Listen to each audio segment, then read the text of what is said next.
It's this feeling, I know it's gonna be okay, 'cause you are here to stay. There's no doubt and it's getting stronger.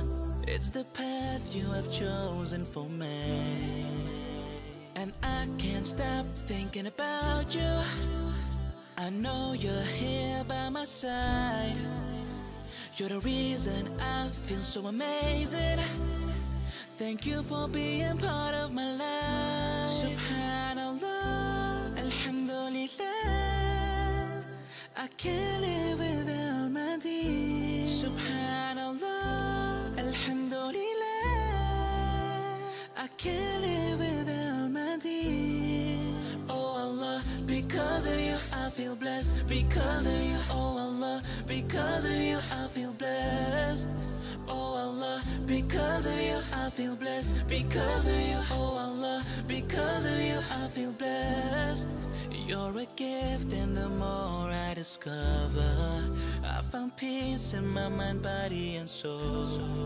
Through your light I can never be broken. You're my shelter in the time of storm. And I can't stop thinking about you. I know you're here by my side. You're the reason I feel so amazing. Thank you for being part of my life. Subhanallah, Alhamdulillah, I can't live without my deen. Subhanallah, Alhamdulillah, I can't live without my deen. Oh Allah, because of you I feel blessed. Because of you, oh Allah, because of you I feel blessed. Oh Allah, because of you I feel blessed. Because of you, oh Allah, because of you I feel blessed. 'Cause I follow to light.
Pernahkah Anda mendengar kisah tentang Khalifah Abu Bakar As-Siddiq?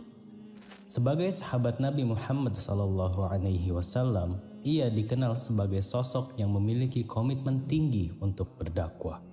Ia meninggalkan kalimat yang menggetarkan semesta. Apa yang aku miliki adalah milik Allah dan aku akan menghabiskan untuknya. Dari kisah ini, kita diingatkan bahwa dalam setiap diri kita terdapat potensi untuk menjadi sumber kebaikan yang mengalir tak terputus, yaitu keikhlasan hati. Dan dalam perjalanan ini, ada satu hal yang memastikan bahwa cahaya ilmu tetap menyala, yaitu keikhlasan hati untuk berbagi. Infak yang disisihkan sekecil apapun adalah bahan bakar yang menjaga perjalanan ini tetap berjalan. Kelas ini adalah milik kita bersama, sebuah ruang untuk belajar, tumbuh, dan berbagi. Seperti tetes hujan yang tak pernah salah jatuh, infakmu akan membawa keberkahan, memperpanjang umur kebaikan, dan menyuburkan manfaat. Mari kita awali setiap ilmu yang kita pelajari hari ini dengan infak terbaik seikhlas hati.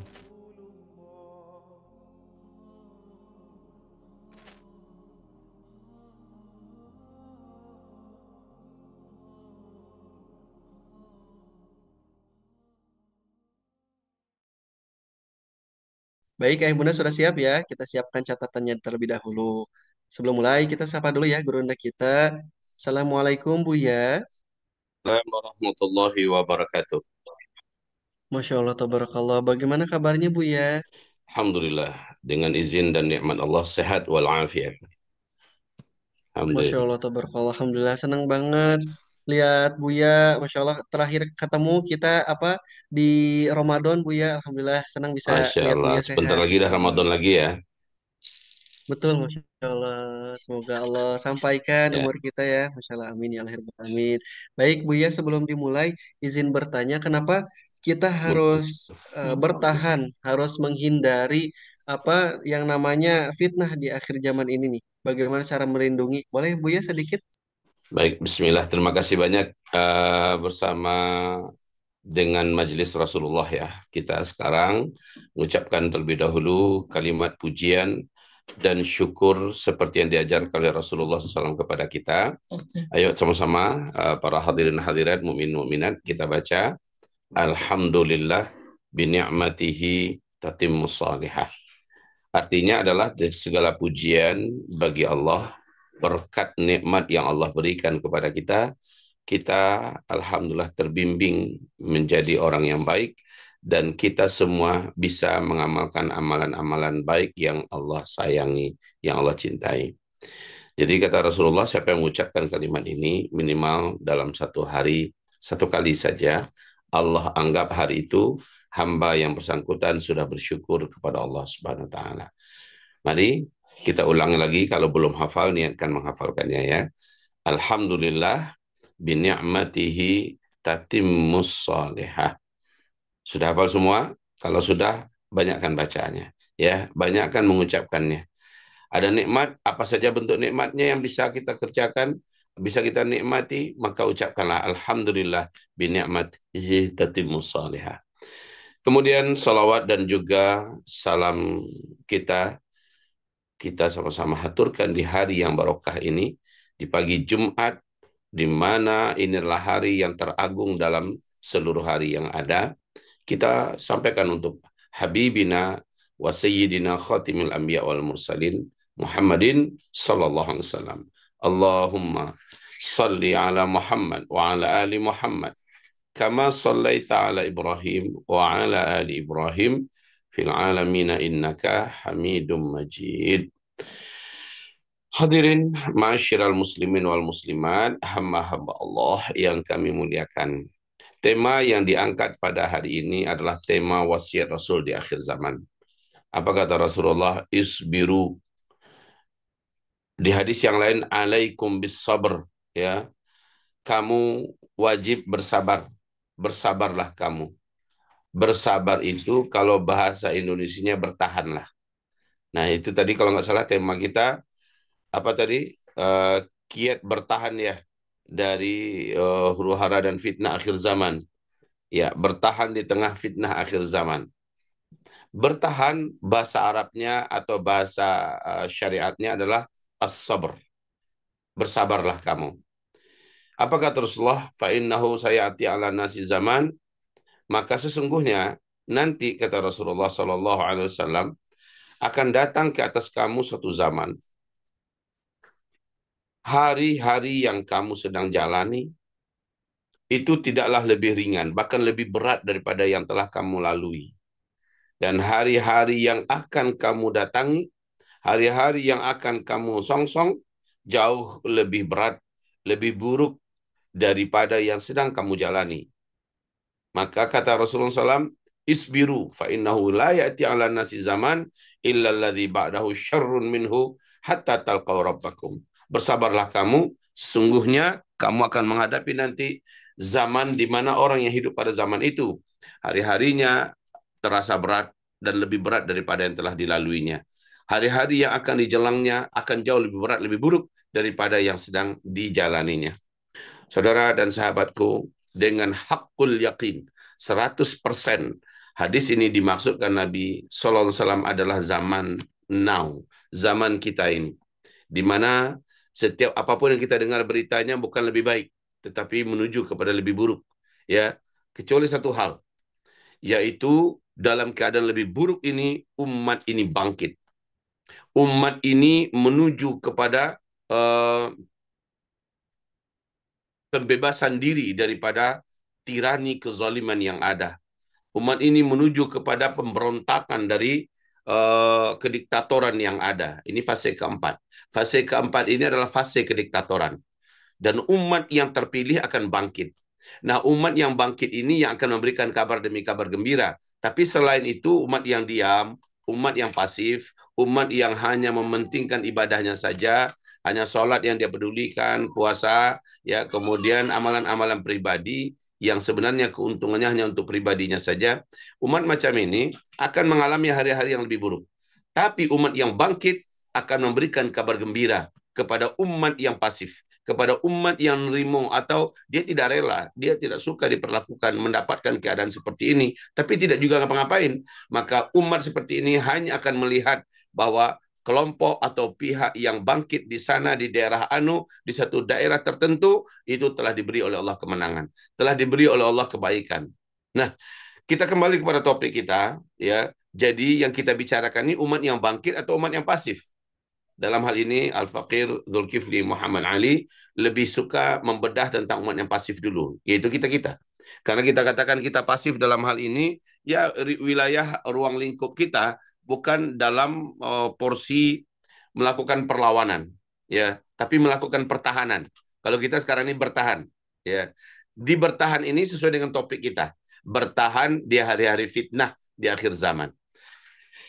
Hamba-hamba Allah dan sahabat saudara, apa yang terjadi di tanggal 31 Agustus 2021 itu adalah kabar gembira.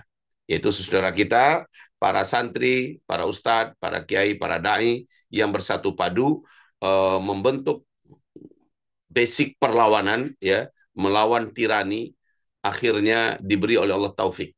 Bahkan dimenangkan oleh Allah.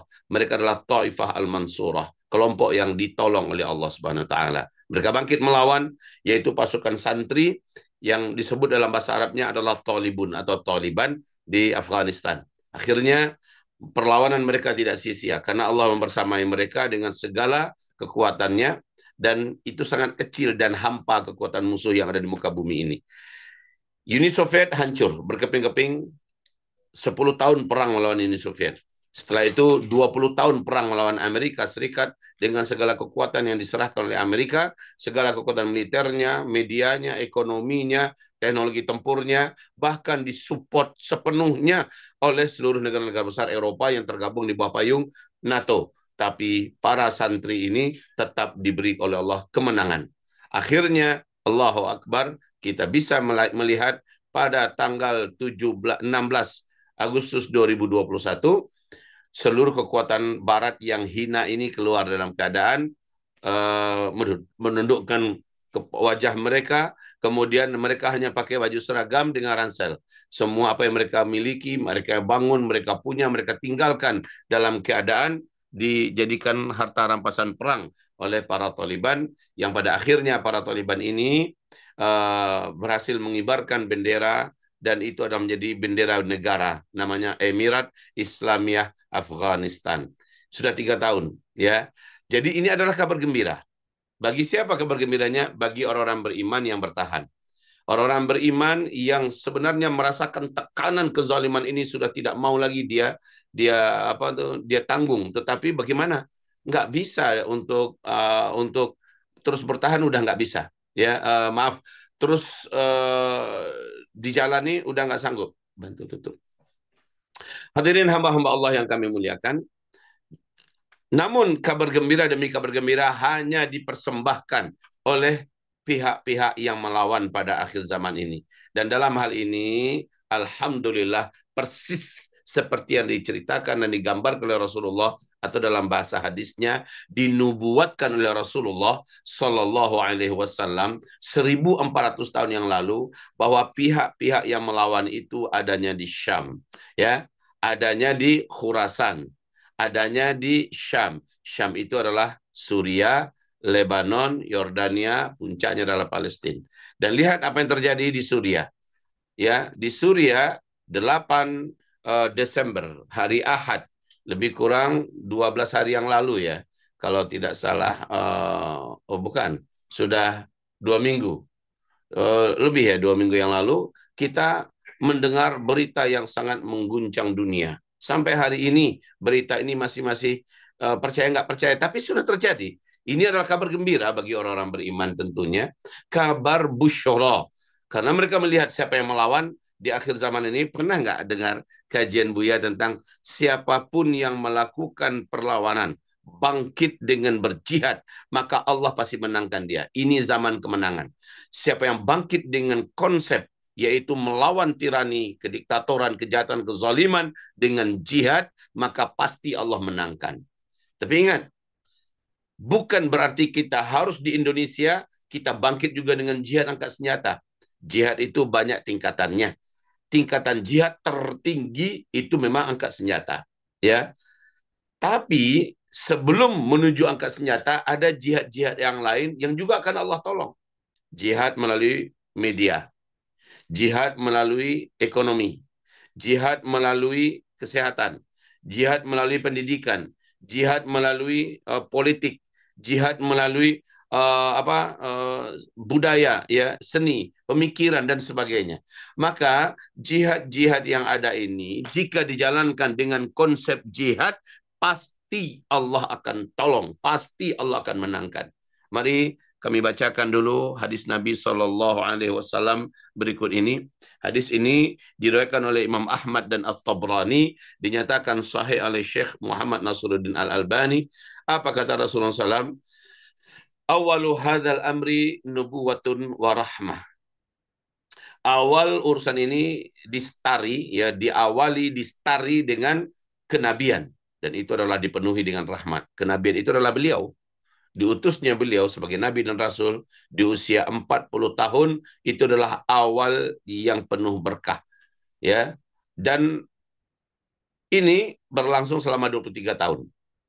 13 tahun beliau di Mekah, 10 tahun beliau di Madinah. Setelah beliau meninggal dunia, masuklah fase kedua.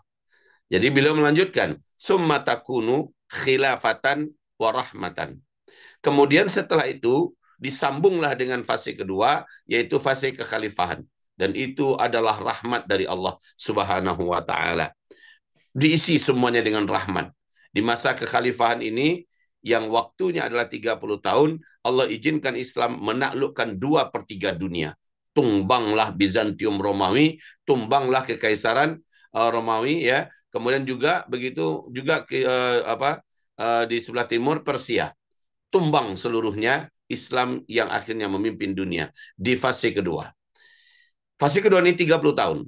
Ketika berakhir dengan wafatnya dengan wafatnya Ali bin Abi Thalib, lalu disambung sebentar oleh Hasan bin Ali. Di tangan Hasan, pemerintahan diserahkan kepada Muawiyah bin Abi Sufyan yang pusatnya di Damaskus, Suriah.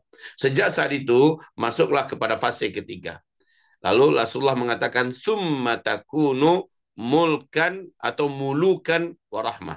Kemudian setelah itu bersambunglah dengan fase ketiga, kata Rasulullah SAW, yaitu mulukan warahmah, fase para raja-raja, fase para penguasa-penguasa yang memegang erat Islam ini, yang menjalankan syariat Islam ini. Warahmah, dan itu adalah rahmat dari Allah Subhanahu wa ta'ala. Di dalam fase ketiga ini ada 3 dinasti. Satu, dinasti Bani Amawiyah. Yang kedua, dinasti Bani bin Abbasiyah, dan yang ketiga dinasti Bani Utsmaniyah. Ketahuilah saudaraku, fase demi fase ini Islam mengalami masa turun naik, tetapi tetap di atas rahmat, karena mereka masih tetap menjunjung tinggi syariat Islam. Fitnah-fitnah yang dialami oleh umat Islam di berbagai negeri sangat minim terjadi. Karena ketika terdengar satu saja, ada yang dianiaya, ada yang disiksa, ada yang dipermalukan kaum muslimin di satu daerah, pasti pasukan Islam akan dikirim ke sana. Ya, layaknya Amerika hari ini lah. Layaknya tentara kekuatan PBB, kalau ada yang disakiti akan dikirimkan pasukan. Selain urusan Palestina, ya. Nah, selalu setiap di masa fase ketiga itu, Islam benar-benar ada di puncak wibawanya. Warahmah, dan itu adalah rahmat. Itu berlangsung selama 1227 tahun, saudara. Masya Allah, ya. Jadi fase kenabian, fase kekhalifahan, dan fase dinasti-dinasti di kerajaan. Ini berlangsung ribuan tahun. Runtuhnya, ya, jadi 3 fase ini Islam memimpin. Di masa ini kadar fitnah itu tetap ada, tidak mungkin tidak ada, tetap ada. Akan tetapi bisa diminimalisir karena keberadaan Islam yang menguasai dan memimpin dunia. Ibaratnya superpower, ya, superpower, negara adikuasa dan adidaya dunia itu ada di tangan Islam, ya, ada di tangan Islam. Pusat pemerintahannya berganti-ganti, ya. Suatu ketika tempatnya adalah di mana? Di Damaskus, suatu ketika tempatnya di Spanyol, suatu ketika tempatnya di Bizantium, dan terakhir tempatnya adalah di Istanbul, Turki. Nah, saudara-saudara dan sahabat-sahabat tercinta, di 3 fase ini fitnah sangat mudah diredam, sangat bisa diatasi, sehingga nasib umat dan bahkan non-muslim pun akhirnya merasakan betapa manisnya berada di bawah pemerintahan Islam yang mendunia. Sehingga muncullah tulisan-tulisan non-muslim, tidak sedikit para ahli-ahli pakar sejarah yang jujur mau menulis sejarah, dan mereka non-muslim menyatakan jauh lebih indah memegang berada di bawah pemerintahan Islam, merasakan keamanan, kenyamanan, ya, hak-hak azazi manusia serta hak-hak hidup dan sebagainya, bahkan hak beragama jauh lebih terjaga, jauh lebih indah, jauh lebih nyaman ketika Islam yang berkuasa memimpin dunia. Sehingga pada akhirnya keluar buku judulnya Madza khasiral alam bin hitatil muslimin atau bin hiyari khilafatil muslimin. Kerugian apa yang ditanggung dunia ketika Islam mengalami kemunduran atau keruntuhan, ya. Nah, saudara dan sahabat yang tercinta, selanjutnya pada tanggal 2000 pada tahun 2024 itu tanggal 3 Maret runtuhlah khilafah Islamiyah di Turkiya. Ini adalah akhir daripada fase jayanya Islam. Sejak hari itu Islam tidak lagi memiliki power, tidak lagi memiliki kekuatan. Dunia runtuh, kehormatan runtuh, ya, dan nilai-nilai kemanusiaan juga hancur merosot tajam. Nilai-nilai Islam diperangi dari segala penjuru mata angin. Nah, ini adalah fase kita.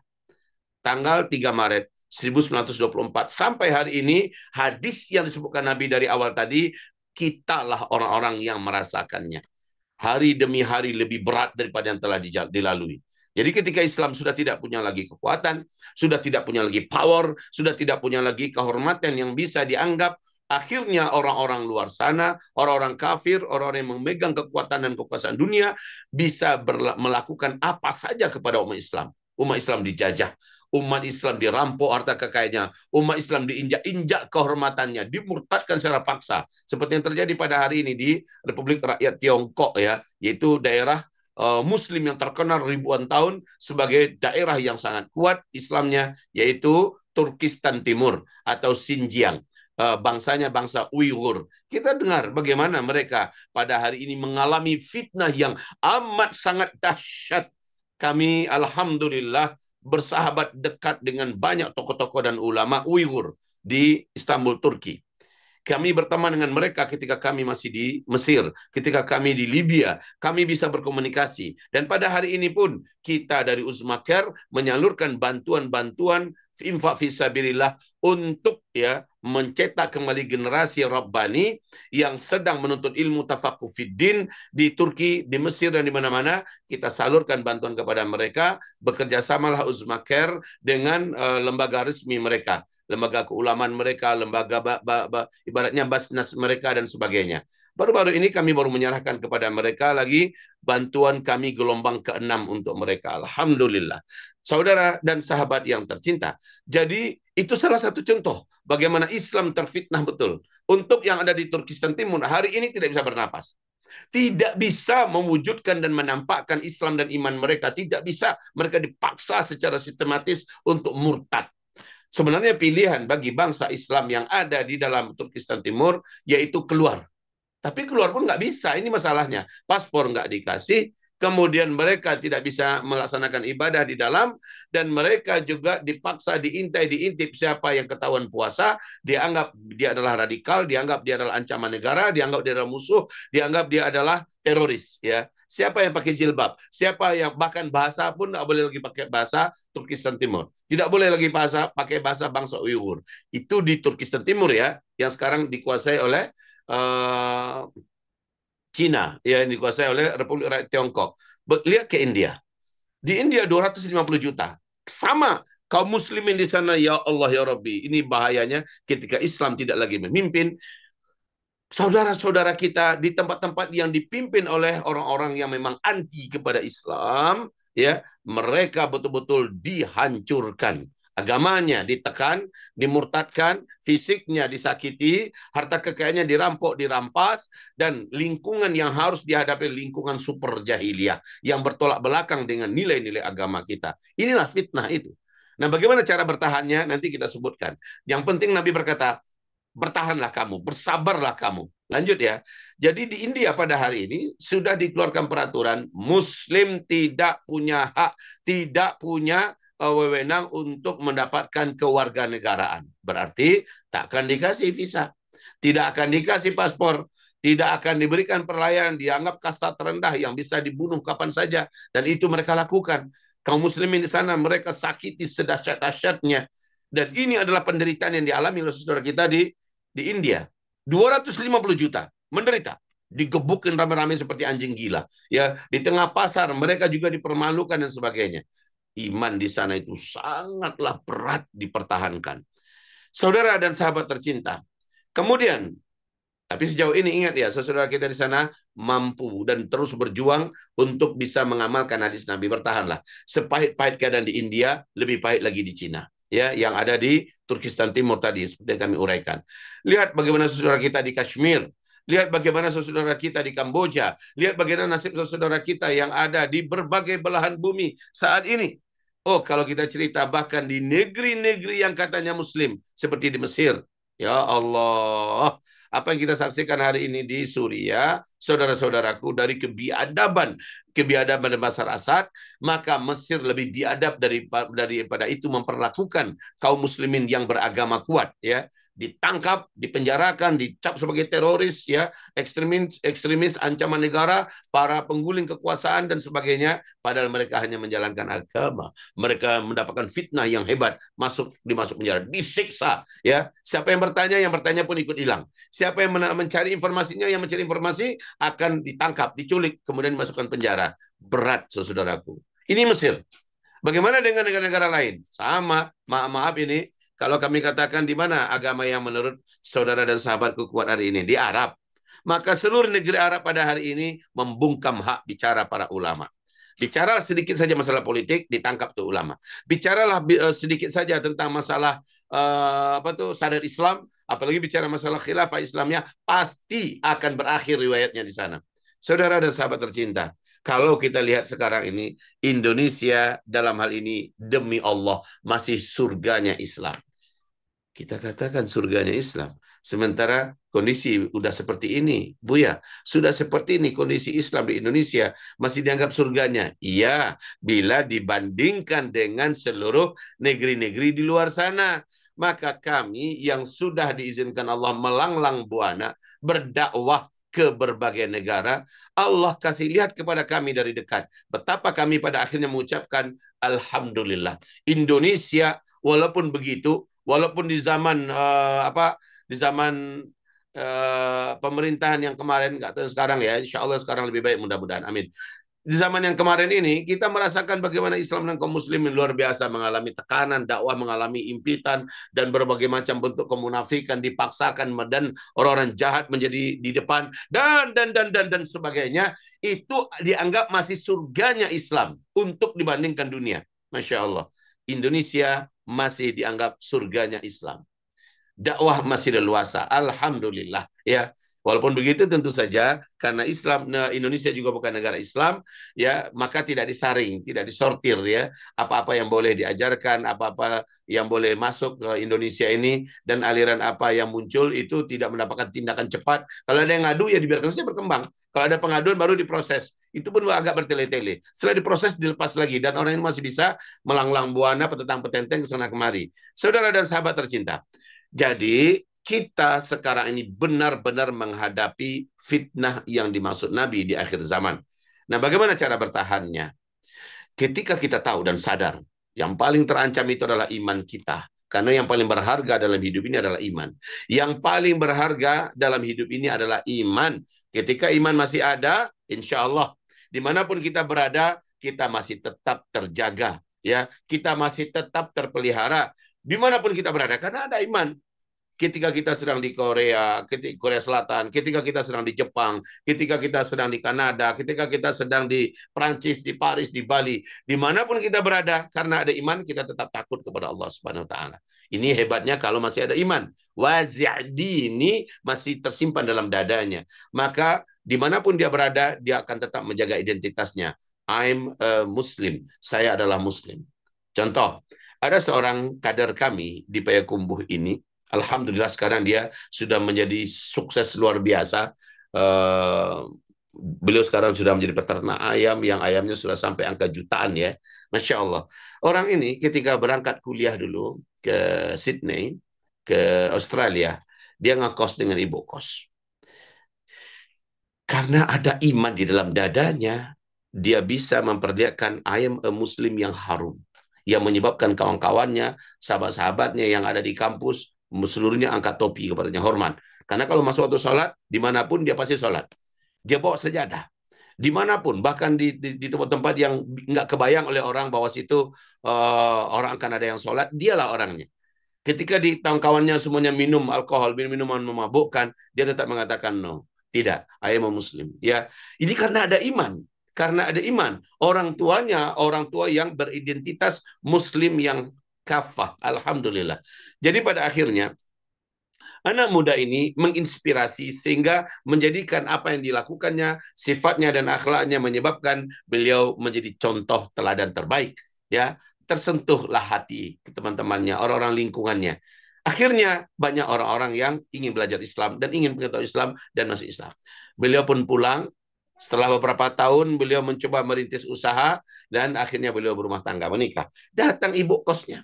Datang ibu kosnya dan berkata, saya lebih mencintai anak ini ya daripada anak kandung saya sendiri. Karena anak ini berdedikasi. Anak ini sangat taat dalam agamanya. Anak ini sangat baik. Anak ini sangat. Semua kebaikan dia sampaikan di acara pernikahan itu. So, kami semua mendengar. Masya Allah ya. Ini bentuk daripada ketika seseorang istiqomah, ketika seseorang menjaga, imannya masih terjaga, insya Allah, dimanapun dia berada, dia akan tetap menjaga status keislamannya. Ini yang paling kita harapkan tetap ada dalam dada ini. Dan fitnah akhir zaman, fitnah yang melumpuhkan dan melemahkan iman. Fitnah yang bisa merontokkan nilai-nilai dan prinsip-prinsip beragama kita. Fitnah ini yang paling parah. Saudara dan sahabat tercinta, maaf. Jangan kita bangga dulu kalau melihat ada orang, sholatnya keren, lama, panjang. Woi, orang itu sangat rajin menjaga puasa Senin Kamis. Betul, itu bagus semua. Kita acungkan 2 jempol kita. Tetapi bukan berarti orang ini sudah final, sudah pasti hebat, sudah pasti kuat, sudah pasti sehat imannya. Belum tentu. Belum tentu, saudaraku, di akhir zaman ini, di fase keempat ini, fitnah yang diciptakan adalah fitnah yang menghancurkan pertahanan inti kita, iman. Bagi mereka nggak masalah ya, bagi mereka itu siapa? Musuh-musuh Islam. Nggak masalah kita tetap ke masjid. Nggak masalah kita tetap pakai jilbab, silakan. Nggak masalah kalau kita tetap puasakan Senin Kamis, kita masih banyak zikir-zikirnya, ya nggak masalah. Bagi mereka itu semua silakan. Tapi yang mereka mau adalah wazi'dini atau pondasi kita itu hancur. Itu yang mereka mau. Sehingga sedikit saja ibarat rumah kalau pondasinya itu sudah lemah atau sudah hancur, sedikit aja ada goncangan yang goyang, hancur semua rumah. Itu bahayanya kalau pondasinya sudah lemah. Nah, bagaimana sekarang kita menguatkan pondasi ini?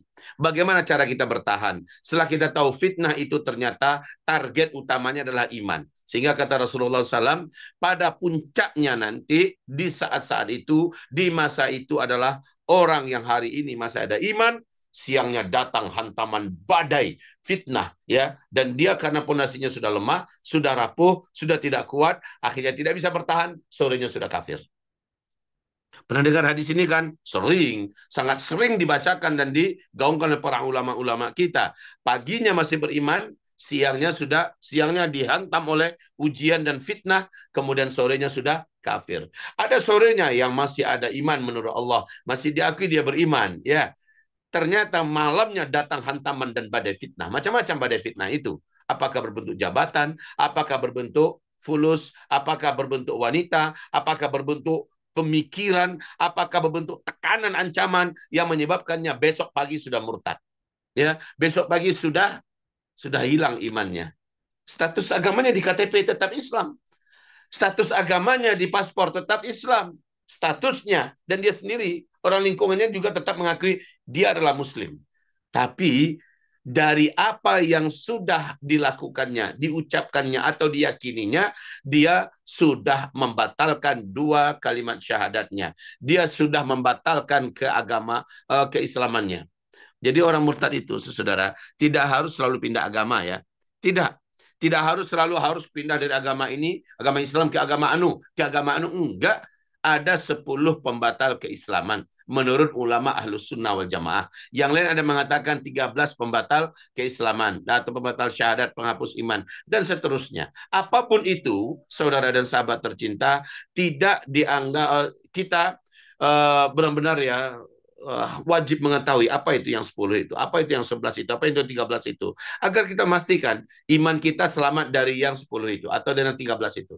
Saudara dan sahabat tercinta, kami berharap kepada moderator kita ya dan kepada kita semua menjadi fardhu ain hukumnya bagi kita semua untuk mengetahui 10 pembatal syahadat atau 13 pembatal keimanan ini, agar tidak seorang pun di antara kita yang tanpa disadari dia telah masuk ke dalam salah satu pintu di antara pintu-pintu tersebut ya. Tolong dipelajari. Yang paling cepat itu buka saja di Mbah Google, paling cepat ini 13 pembatal syahadat atau 10 pembatal keimanan, pembatal Islam. Nanti lihat itu muncul. Nah, pada zaman ini ya sebelum Dajjal muncul, orang-orang saking hebatnya teror iman ini menyebabkan mereka banyak berguguran imannya. Satu persatu ya, dari dulu bercadar akhirnya lepas cadar. Dari lepas cadar jilbabnya yang lebar akhirnya menjadi jilbab kecil. Jilbab kecil jilbab yang menyempit. Habis itu lama-lama lepas jilbab. Lama-lama dia memakai baju sempit dan ketat. Lama-lama dia pakai baju you can see. Lama-lama sudah seperti orang yang pergi ke kamar mandi saja lagi keluar ke sana kemari. Ma'adzanallah. Ada yang hari ini kita lihat, Masya Allah, dia sangat istiqomah.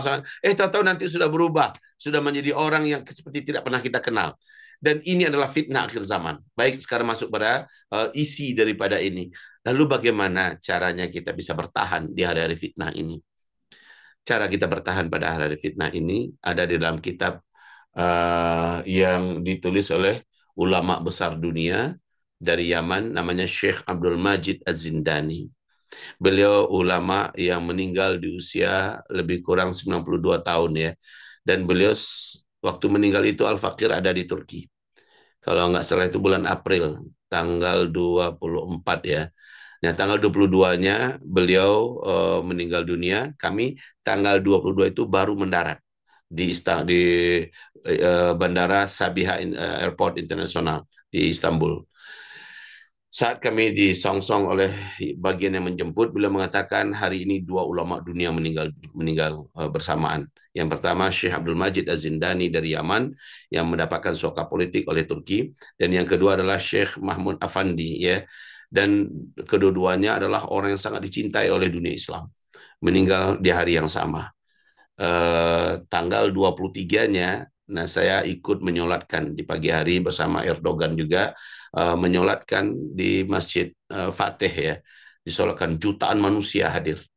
Nah, beliau ini yang Syekh Abdul Majid Az-Zindani ini menulis buku, judulnya adalah Zahiratu Dha'fil Iman atau Zawahiru Dha'fil Iman, yang artinya dibahasakan ke bahasa Indonesia adalah fenomena runtuhnya iman, fenomena melemahnya dan hilangnya iman.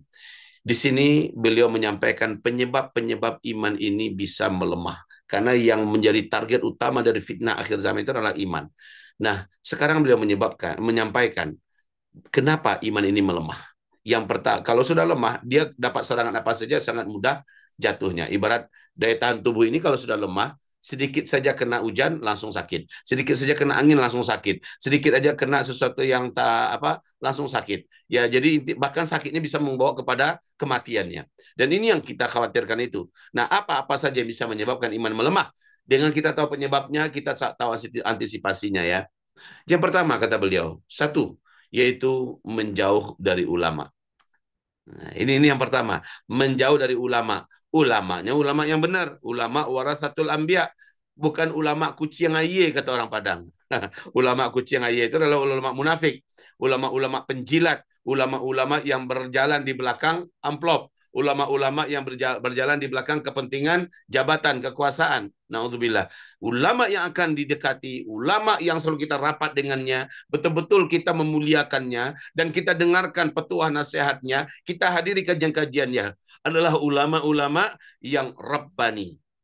Ulama Rabbani itu tidak radikal. Ulama Rabbani itu tidak ngajak kita perang-perang. Ulama Rabbani itu tidak ngajak kita untuk memusuhi orang-orang banyak ya. Hanya kita saja yang benar, bukan itu ulama Rabbani. Ulama Rabbani itu adalah ulama yang mulai dari ucapannya sampai kepada ibadahnya, sampai kepada akhlaknya meniru yang mulia Sayyidina Muhammad Rasulullah sallallahu alaihi wasallam. Lihat keluarganya, lihat anak-anaknya, ya, lihat lingkungan yang dia ciptakan. Sesuai enggak dengan apa yang diwariskan oleh Nabi Muhammad SAW? Dilihat istrinya, Masya Allah, solehah. Dilihat anak-anaknya, Masya Allah, taat-taat. Ya. Dilihat kehidupannya pun sangat menjalankan agama sesuai. Kalau kita di Indonesia, mazhab kita mazhab Syafi'i, dia berpegang erat ya dengan mengamalkan amalan-amalan yang dicontohkan oleh Nabi Muhammad SAW. Ulama Rabbani, dia tidak bisa ditawar-tawar. Untuk hal yang batil dia tetap mengatakan batil. Untuk hal yang hak dia tetap mengatakan hak ya. Tetapi akhlaknya lembut, wibawanya nampak, kesantunannya luar biasa, tidak bisa ditekan, tidak bisa juga diiming-imingi dengan fulus, tidak akan gugur ya, tidak akan futur dan luntur karena dirayu dengan jabatan atau uang atau dana dan sebagainya. Ini ulama Rabbani, tolong dekat dengan mereka. Tolong dengarkan kajian mereka. Tolong simak apa-apa yang mereka fatwakan. Tolong benar-benar pegang erat dan jangan jauh darinya. Menatap wajahnya saja dengan izin Allah bisa memberikan cas kekuatan dalam iman kita. Bisa menyebabkan penyegaran dan kesehatan kepada bola mata kita dan membukakan mata hati kita. Menyimak kata-katanya adalah barokah dan hikmah. Oh Buya, apa masih ada ulama macam itu? Ada saudara-saudaraku, selalu ada. Di beberapa orang di Indonesia, kami mengatakan lumayan. Ya, kami tidak usah ikut tunjuk hidung masing-masing. Itu dia. Nggak usah. Antum mungkin sudah tahu, cukup dengan melihat ibadahnya gimana, akidahnya gimana, lingkungan keluarganya bagaimana, kehidupannya bagaimana, sudah berapa ujian yang dihadapinya. Lulus nggak dia? Kalau ketika dia menghadapi berbagai macam ujian lulus, dia tetap seperti itu, maka dinuka huwalahmuka wadamuka. Dinmu adalah dinmu, agamamu adalah agamamu. Khudh anil ladzina istaqamu, ambil, serap, terima ya dari orang-orang, dari ulama-ulama yang istiqomah. Wala ta'khudh anil ladzina malu, jangan engkau terima agama ini, jangan engkau ambil, engkau pelajari agama ini anil ladzina malu, orang yang enggak punya pendirian, pelin-pelan. Kadang ke sana, kadang kemari, kadang ke sana, kadang kemari. Ikut suasana, ikut apa yang aman saja. Maka beragama tidak boleh diambil dari orang-orang yang pelin-pelan. Mana yang aman ajalah, saya cari-cari yang aman sajalah. Enggak, beragama ini kadang-kadang harus menghadapi badai. Kadang-kadang harus menghadapi hantaman fitnah dan ujian. Maka ambil agama ini dari orang-orang yang istiqomah, dari ulama-ulama istiqomah. Jadi ini yang pertama ya. Sekarang alhamdulillah Allah telah izinkan dunia ini begitu luas memang, tapi jadi kecil. Di sepetak alat yang namanya jet handphone ya. Ulama ini bisa kita simak kajiannya. Ya, bisa kita simak. Jadi saudaraku yang kami muliakan, kami cintai, ingat sekali lagi kita ingin bagaimana kita terjaga imannya, bisa menjadi kokoh dekatlah dengan para ulama. Di Muhammadiyah ada ulama-ulama Rabbani, di NU ada ulama-ulama Rabbani, walaupun nggak semua ya, di Muhammadiyah juga nggak semua. Kemudian di Salafi juga ada ulama-ulama Rabbani, ya, dan di mana mereka tidak mengajarkan kefanatikan, tapi mayoritas mereka mengajarkan kefanatikan. Di Persis ada ulama-ulama Rabbani, di Wahdah Islamiyah ada ulama-ulama Rabbani, di Hidayatullah ada ulama-ulama Rabbani. Kalau kita lihat di berbagai komunitas ada ulama-ulama Rabbaninya, maka merapatlah dengan mereka. Kan kadang ada ulama yang tidak bergabung dengan apapun, tetapi mereka memiliki karakteristik ulama waratsatul anbiya. Simak, dengar kajiannya, pokoknya dia tidak mengajarkan fanatik pada dirinya. Dia tidak tidak mengajarkan fanatik kepada fatwa-fatwanya, tapi dia mengajarkan fanatik kepada Allah, kepada Rasulnya, kepada generasi sahabat, generasi tabiin, tabiin, lalu setelah itu fanatik kepada para ulama kibar ya di zaman salaf dan khalaf. Taib. Yang kedua, trik yang kedua untuk bertahan. Bertahan apanya? Imannya supaya bertahan terus dalam dadanya, bahkan kalau bisa lebih kuat, yaitu penyebab pertama itu jauh dari ulama ya. Maka kebalikannya adalah obatnya. Wajib dekat dengan ulama, dengarkan majelis-majelis mereka, kejar pengajian mereka, bergabung terus hidup dengan mereka, jangan putuskan dengan mereka. Keberadaan kita harus ada bersama mereka. Yang kedua, yaitu yang bisa melemahkan iman. Kebalikannya, ini yang akan menyebabkan iman kuat, yaitu jauh dari majelis-majelis ilmu. Ini otomatis nyambung dari yang pertama tadi ya. Jauh dari majelis-majelis ilmu. Saudara, sahabat tercinta, tidak boleh. Kalau kita ngecas iman kita itu ya hanya musiman, di musim Ramadan saja dengar pengajian atau pas Jumatan saja, cukuplah di Jumatan saja, nggak boleh. Ini membuat iman kita melemah. Tetaplah kita berada di lingkungan, di situ ada pengajian majelis ilmu. Ya, tetaplah kita berada di tengah-tengah majelis ilmu. Kalau perlu kita paling depan. Dan ketika masuk di majelis ilmu, matikan handphone. Kalau bukan untuk merekam, matikan handphone. Supaya kita tidak terpecah konsentrasi kita karena setan paling hebat merayu kita. Ada WA penting kali, tolong kamu jawab ini penting, ini diselesaikan. Terpikir langsung main HP-nya. Ya, dan ini supaya tidak terganggu, matikan handphone kita, atau di mode pesawatkan agar kita bisa konsentrasi merekam atau menyimak apa yang didengarkan oleh ulama-ulama kita. Jadi pasti majelis ilmu jangan dijauhi. Karena majelis ilmu ibaratnya kalau kita punya HP, ngecas HP itu adalah masukkan ke coloknya ya. Ya, Mas Ahmad, colok namanya. Iya, ya, itu adalah komunitas majelis ilmu.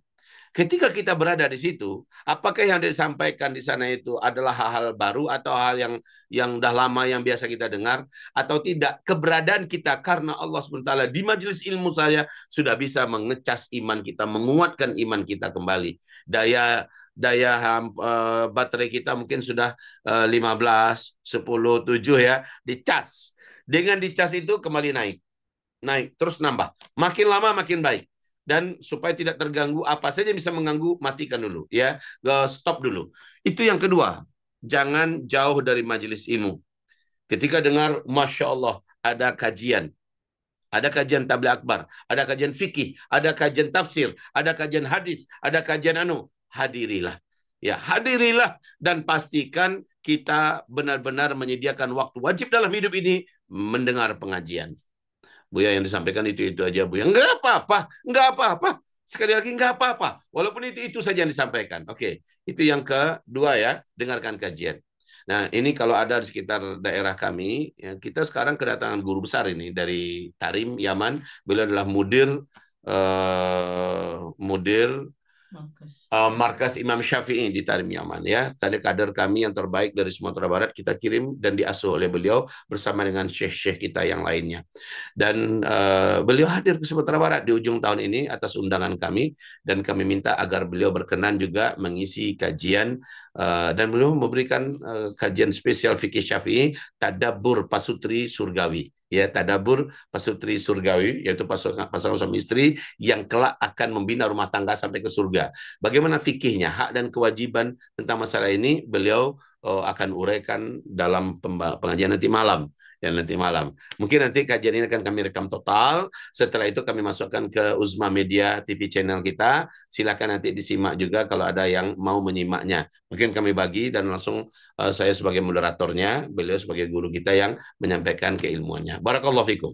Yang ketiga, cara bertahan di akhir zaman, yaitu jangan jauh dari komunitas orang-orang beriman yang ahli ketaatan, yang ahli kesolehan, yang sangat jauh dan menjaga diri dari dosa maksiat, yang sangat hobi memperjuangkan Islam atau memperhatikan Islam. Jangan jauh dari mereka.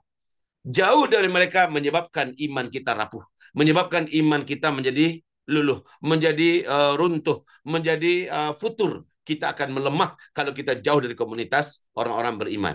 Jadi tetaplah dengan mereka. Walaupun bukan dalam pengajian, tapi kita dekat dengan akrab. Istilahnya isi HP kita, banyak orang-orang taat, orang-orang soleh, orang-orang beriman.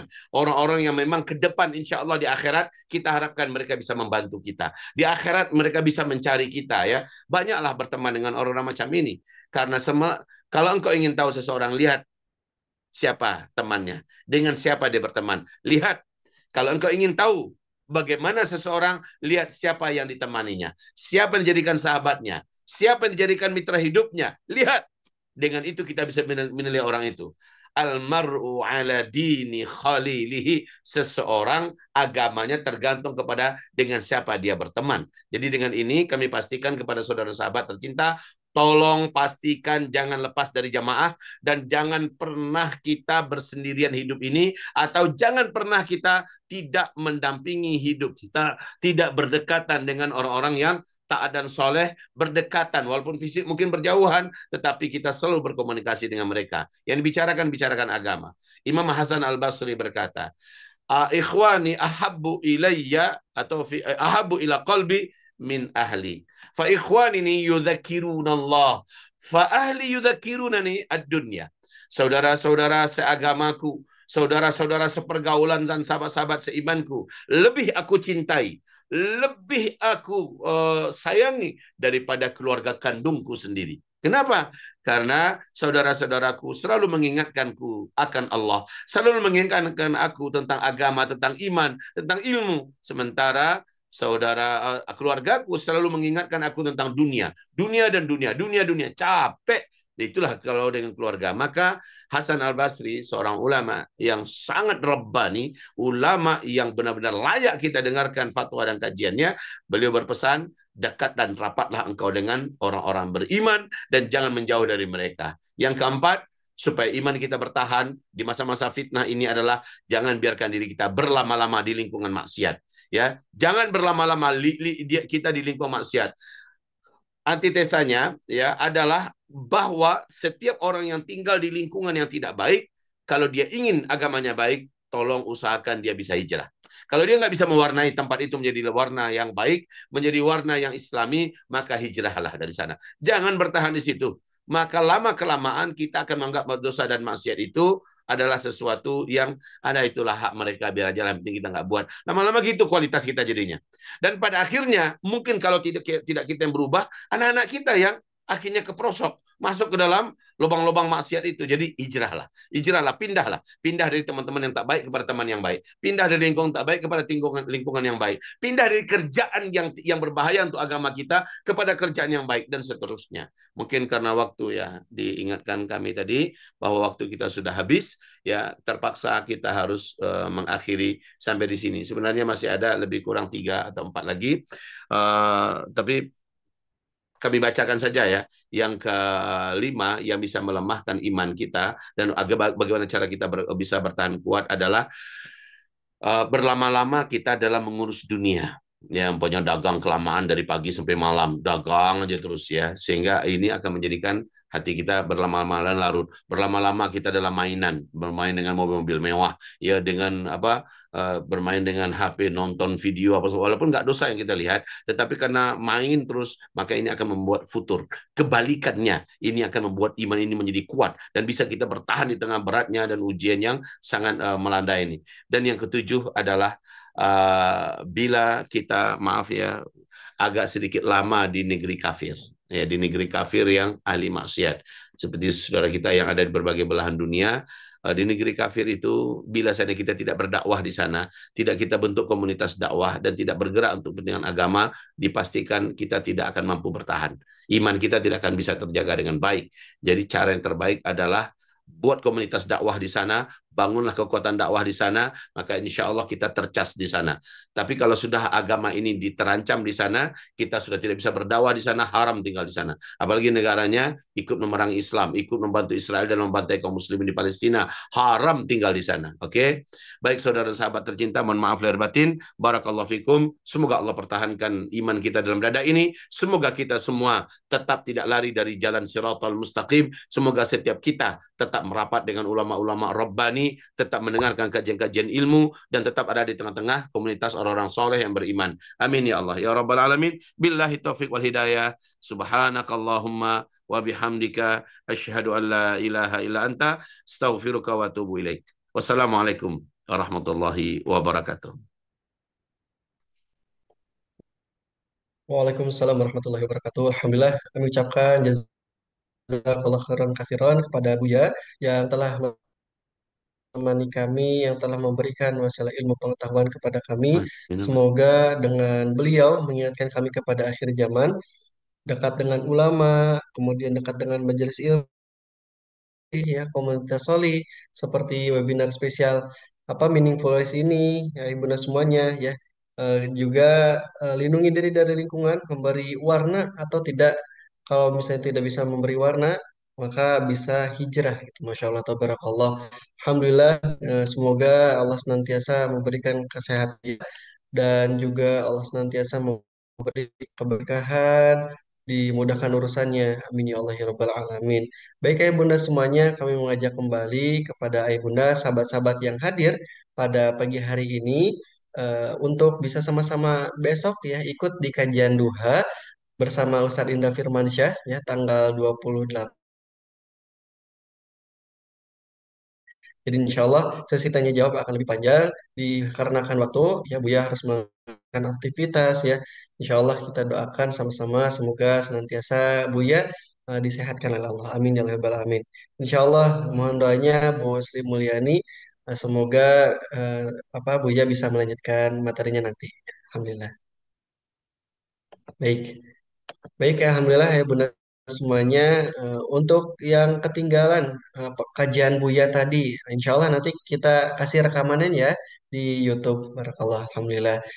Alhamdulillah ya Bunda semuanya, sama-sama kita cukupkan dengan hamdalah. Alhamdulillahirabbil alamin. Kemudian sama-sama beristighfar. Astagfirullahaladzim, astagfirullahaladzim, astagfirullahaladzim. Bersemunakan dengan doa kafaratul majelis. Subhanakallahumma bihamdika asyhadu an la ilaha illa anta wa nastaghfiruka wa natubu ilaik. Wassalamualaikum warahmatullahi wabarakatuh. Terima kasih ya Bunda semuanya. Waalaikumsalam warahmatullahi wabarakatuh. Terima kasih. Jazakumullah Ustaz. Assalamualaikum warahmatullahi wabarakatuh. Jazakumullah Materinya bagus sekali Ustaz. Jazakumullah khairan katsira. Semoga Ustaz yang seperti ini semakin sering. Amin ya Allah. Amin.